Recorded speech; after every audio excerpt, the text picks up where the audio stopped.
Bonjour Sébastien, bonjour Anaïs. Bonjour. Bon, traditionnelle conférence de presse. Sébastien, tu avais quitté après le match de Dijon. Tu avais dit que c'était frustrant et que ça laissait des regrets. Mm. Il y a quelques jours qui se sont écoulés. Est-ce que le constat est toujours le même? Oui, d'autant plus en ayant revu les images du match. Euh, 2 points de perdu, comme on l'a dit, et pas un point de gagné. Tout simplement parce que le contenu du match doit nous permettre de gagner. Et c'est ce qu'on disait encore avec les joueuses hier quand on a refait l'analyse vidéo. C'est que voilà, le contenu a été bon, les actions étaient bonnes, le fond a été bon. Il a manqué par contre le dernier geste ou la dernière passe qui nous avait permis de gagner ce match. Mais après, on ne peut pas reprocher beaucoup de choses aux joueuses qui ont fourni une prestation qui était vraiment intéressante et qui, à mon sens, doit suffire pour gagner les matchs. Mais, voilà, comme je disais, on a les statistiques d'une équipe qui a gagné, mais on n'a pas gagné. Anaïs, tu n'es pas rentré sur ce match. Nous, de la tribune, on a eu l'impression qu'il y avait une grosse maîtrise de la SJ, notamment sur le secteur défensif où vous n'avez pas été réellement mise en danger. Est-ce que c'est le constat que tu as eu aussi sur le bord terrain? Ah oui, oui, oui, complètement. En fait, on était en place défensivement. Après, c'est vrai, comme dit le coach, on a pêché dans la dernière passe ou à la finalisation. Donc, c'est frustrant parce qu'on sait que dans ces matchs-là, c'est des points qu'il nous faut pour la suite. Et du coup, on n'a pas pu, on s'en sort avec un nul, alors qu'on était largement au-dessus. Mais est-ce qu'à défaut de savoir gagner ce type de match, c'était important déjà de ne pas le perdre à la maison? Ah oui, oui, ça c'est sûr. De toute façon, on reste invaincu pour l'instant à domicile. Donc, c'était important déjà de ne pas perdre. Et donc, on va dire qu'il y a satisfaction parce qu'on n'a pas perdu. Mais c'est un peu frustrant parce que justement, on n'a pas gagné. Sébastien, c'est presque un scénario que tu avais écrit dans la semaine en préparation sur la conférence de presse. Tu avais dit on change de cap. Vous aviez reçu Montpellier, vous aviez reçu le Paris FC. Là, c'était une équipe où, ben, en théorie, vous étiez dans l'obligation de faire le jeu et de prendre un petit peu le taureau par les cornes. Tu savais que ça allait être compliqué, ça passait notamment par une grosse entame, tu l'avais dit. Finalement, le scénario, il était attendu en tous les cas. Ouais, on savait on l'avait dit, il fallait qu'on fasse une grosse entame et surtout qu'on soit capable de marquer rapidement. On a eu les opportunités pour. Pareil, quand on fait l'analyse vidéo, au bout de 10 minutes, on a eu plus que pas mal d'occasions franches. Et notamment, je crois que déjà au bout de 4 minutes 40, on était à 3 occasions réelles devant le but, de pouvoir marquer. Et c'est vrai que dans un match où on ne s'est jamais vraiment senti en danger, si on avait pu marquer ce but rapidement, ça aurait obligé encore plus l'adversaire à se découvrir. Un adversaire qu'on sait par contre qui a les qualités pour bien défendre. Et là, du coup, ça lui aurait permis de devoir sortir un peu plus et peut-être nous se libérer des espaces pour essayer de jouer encore les situations de contre à fond sur la deuxième période. Malheureusement, on ne l'a pas mis. Après, comme disait Anaïs, malgré tout, c'est bien de ne pas le perdre parce que souvent, ce genre d'occasion ratée en début de match, c'est celle qu'on peut regretter à la fin. Mais voilà, le discours comme on disait à l'instant, voilà, quand on ne peut pas les gagner, il faut savoir pas les perdre. Pour moi, c'est plus ce qu'on avait pu réaliser contre le Paris FC ou Montpellier, qui étaient des grosses équipes. Euh, Celui-là, je vais presque dire, on doit chercher à le gagner, quitte à le perdre. Euh, si on va au bout des choses, un peu comme je dirais sur tous ces matchs qu'on va avoir, ces confrontations indirectes, notamment à domicile, le scénario de Fleury était un peu différent. On est mené, et voilà, il faut tenter le tout pour le tout, on va chercher l'égalisation, c'est une bonne chose. Mais là encore, au final, mathématiquement, il vaut presque mieux avoir perdu à Fleury et gagné à Dijon, où au final tu serais à 11, où là aujourd'hui tu es qu'à 10 avec les deux nuls. Mais c'est ça, hein, on est bien à 10 points. Je ne me gourre pas dans les points cette semaine. Mais, mais après, voilà, ce qui est intéressant aussi, c'est qu'on ne laisse pas nos adversaires directs nous reprendre des points. On maintient l'avance qu'on a pu, je dirais, se donner sur le début du championnat. Donc ça, là-dessus, c'est plutôt positif. Mais voilà, ce qui compte, c'est le nombre de points au final. Et plus on sera rapidement dans nos objectifs, et plus ce sera facile d'accumuler de la confiance pour la suite. Il y a un poste de gardienne de but qui est souvent décrié en France. Mm. On a la chance en Charente d'avoir Roman Munich qui fait des performances exceptionnelles chaque week-end. Vous êtes en plus tombé sur une grande gardienne parce que les occasions vous les avez eues, les tirs cadrés vous les avez eus aussi. Mm. Et ça s'est joué aussi à ça forcément. Ouais, mais Emeline, c'est une gardienne qui a beaucoup progressé à Dijon.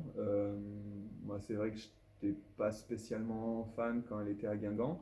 Voilà, elle a eu d'autres expériences, elle a énormément progressé depuis. Et aujourd'hui, c'est vraiment une des très très bonnes gardiennes de ce championnat. Elle a fait le match qu'il fallait la semaine dernière. Et ça montre aussi l'évolution dans le foot féminin à ce poste parce que les frappes, et je pense notamment à celle qu'Anna a eue en deuxième période, il y a quelques années de ça dans le foot féminin, c'était des frappes qui étaient au fond. Et on voit que voilà, les gardiennes ont gagné en impulsion, en explosivité pour pouvoir sortir ce genre de ballon aujourd'hui. Elle a fait un match solide dans la lignée de ce qu'elle avait fait contre Lyon.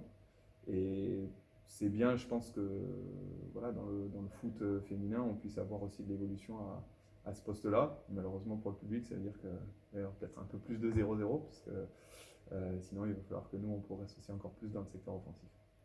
Plus de 0-0, Anaïs, c'est aussi positif, ça veut dire qu'il y a de moins en moins d'écart entre les équipes. Dijon, on l'a dit, a fait match nul contre Lyon, elles ont confirmé ici à Soyaux. Ça veut dire que tous les matchs, il y a possibilité de les gagner, mais il y a aussi possibilité de les perdre, ce qui n'était pas forcément le cas il y a encore 4-5 ans. Tu le ressens sur le terrain, ça augmente d'année en année le niveau? Ah oui, oui, oui, l'écart il se réduit. Après, c'est vrai que en peloton de tête, il y a toujours Lyon et Paris. Mais on peut voir aujourd'hui, et je pense dans les années à venir, que l'écart se resserre et c'est plutôt positif parce qu'on on voit qu'une équipe, justement comme Dijon, fait nul contre Lyon. Donc oui, c'est vrai, quand tu regardes ça, tu te dis, bah, quand même, Dijon et tout, voilà le classement qu'ils ont et ils font nul contre Lyon. Donc oui, ça amène de la positive. Ouais, que ça soit positif pour les autres équipes, de se dire que ouais, nous aussi on peut aller, pourquoi pas, aller chercher les premiers, les deuxièmes, les troisièmes. Donc c'est vrai que l'écart se réduit. Et finalement, ça fait des beaux matchs après. Il y a deux derbies dans la saison en championnat, c'est l'aller et le retour contre Bordeaux. Première étape ce week-end, déplacement à Bordeaux, c'est toujours des matchs particuliers. Oui, c'est particulier, on sait qu'un derby, ça se joue, mais surtout ça se gagne. Et en tout cas, nous, on sait très bien que voilà, on joue pour gagner ce genre C'est de un match. adversaire qui vous réussit plutôt bien ces dernières saisons. Ben oui, je, si je ne me trompe pas, Soyeux n'a pas perdu contre Bordeaux. Donc on va continuer sur cette lancée-là. Et c'est très important pour nous. On sait que Bordeaux, c'est quand même un adversaire compliqué, mais on se doit de faire quelque chose et on va tout faire pour ce week-end faire un résultat.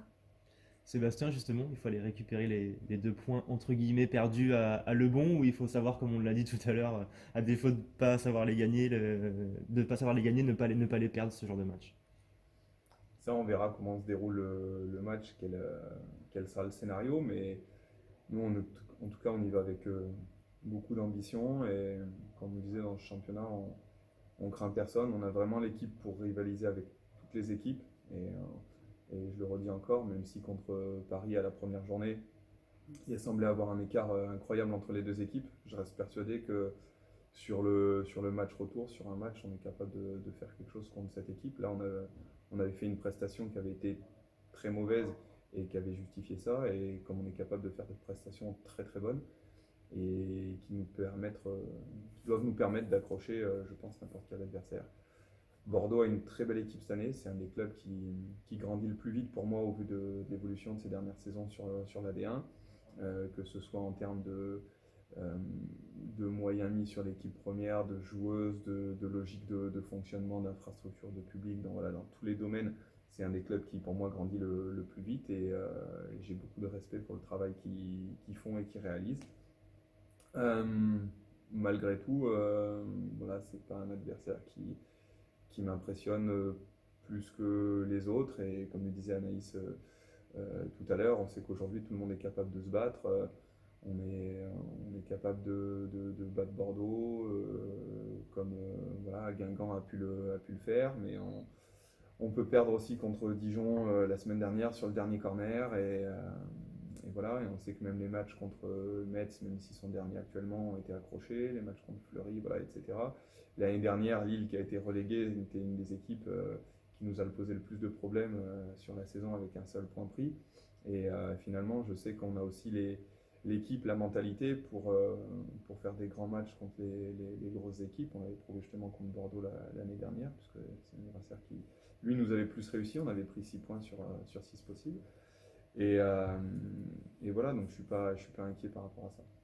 Anaïs, elles ont encore des réglages à trouver, ces Bordelaises, mais elles ont une force de frappe offensive qui est assez impressionnante. Ça va être un beau défi défensif ce week-end. Ah ben ça c'est sûr. On va vraiment voir. Mais voilà, là en ce moment notre défense, on est bien en place. Qu'il y ait des changements ou pas, la défense reste solide. Et déjà pour nous, ben, c'est positif parce qu'on voit que de match en match, ben, on se prend moins en moins de buts et qu'on est en place défensivement. Donc c'est positif. Et justement, à l'inverse, on voit que Bordeaux a une attaque assez pesante. Ben, ça va être un beau défi. Voilà. Comment capitaliser, Sébastien, sur cette défense qui est plutôt bien en place et qui a plutôt des bonnes statistiques sur les dernières journées et prendre un petit peu plus d'envol dans le secteur offensif? Euh, je pense que voilà, si on est performant défensivement, c'est pas non plus lié qu'à la ligne défensive, c'est aussi l'implication de Ensemble. tout le monde dans le rôle défensif. Et dans ce genre de match, c'est encore plus important parce que malheureusement, si on s'oublie sur le secteur défensif et qu'on veut raisonner que sur l'investissement et l'application dans le secteur offensif, ce sera forcément au détriment de l'autre. Euh, Aujourd'hui, ce qui nous doit nous permettre d'avancer, c'est de continuer à rester sur cette discipline, sur cette base solide défensivement et d'exploiter mieux les moments où on a le ballon, les situations de jeu, qu'on soit en possession ou qu'on soit sur de l'attaque rapide, peu importe, mais voilà, exploiter les situations offensives qu'on a. Mais si on, et encore plus je dirais contre ce genre d'équipe, si on commence à vouloir se focaliser que sur le secteur offensif, voilà, c'est je pense le genre de match qui est beaucoup plus facile de gagner 1-0 que 3-2 ou 4-3 quoi. Donc voilà, je pense il doit pas nous falloir oublier le secteur défensif ce week-end. Après, ben, comme dans toutes les équipes, il y a des failles, il y a des choses intéressantes à exploiter. Ils ont une équipe qui a beaucoup évolué sur le papier, avec pas mal de changements. Il y a eu là aussi beaucoup de rotation dans leur effectif, dans leur système de jeu, dans les animations qu'ils ont pu mettre en place. Donc ça veut dire qu'il y a peut-être encore un petit peu d'incertitude dans certains domaines de leur côté qu'on va devoir exploiter. Anaïs, c'est l'automne, on le voit bien quand on tourne la tête et qu'on regarde dehors. Beaucoup de pluie ces derniers jours, les terrains deviennent gras. Est-ce que ça a une incidence sur la régénération, la récupération et aussi le domaine athlétique sur les matchs? Ben, forcément un peu, parce que quand on sort d'un terrain gras, on a forcément les jambes lourdes à la fin du match et puis sur la semaine qui arrive pendant les entraînements. Mais après, on a un staff et on a la possibilité d'avoir des kinés pour se faire masser. Et c'est important pour aider à la récupération. Donc oui, c'est vrai que ça impacte forcément ben, par rapport aux performances, mais sinon, quand on arrive au jour même et au match même, après on oublie tout ça. Athlétiquement, Sébastien, justement, vous répondez plutôt bien dans les défis physiques imposés par les adversaires. C'est l'une des satisfactions aussi.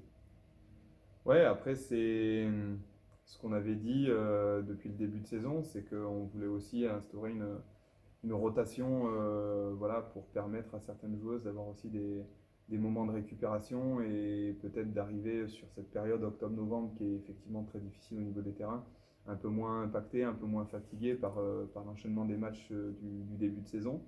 On a pu le mettre en place, comme on le disait, grâce à un banc de qualité. Et voilà, on va voir si ce week-end encore on peut répondre à ça, mais je pense que de toute façon, c'est le lot et la difficulté de toutes les équipes à ce moment-là du championnat. Comme quand il fait 35 degrés l'été, voilà, il ne fait pas 35 degrés que pour une équipe. Donc, ça fait partie des choses qu'on doit maîtriser. Après, encore une fois, on espère que les infrastructures dans les terrains, dans les années à venir évolueront. C'est vrai que un ou deux terrains synthétiques de plus pourraient permettre à certains moments, là cette semaine ça va encore, mais dans les périodes plus compliquées, de donner des moyens d'entraînement qui sont un peu plus facilitants pour les joueuses et qui permettent d'épargner aussi un peu les infrastructures actuelles.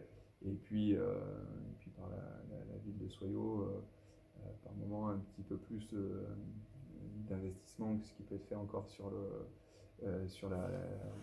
suivi et l'entretien des terrains pour permettre effectivement d'avoir les meilleures infrastructures possibles. Je sais qu'ils essayent et ils se démènent par rapport à ça, mais il y a encore moyen de faire mieux, parce que c'est vrai que là on va arriver sur les périodes où ça va être très compliqué, ça nécessite encore plus d'entretien si on ne veut pas que les terrains soient trop sollicitants dans les semaines à venir. Parfait. Merci Anaïs, merci Sébastien.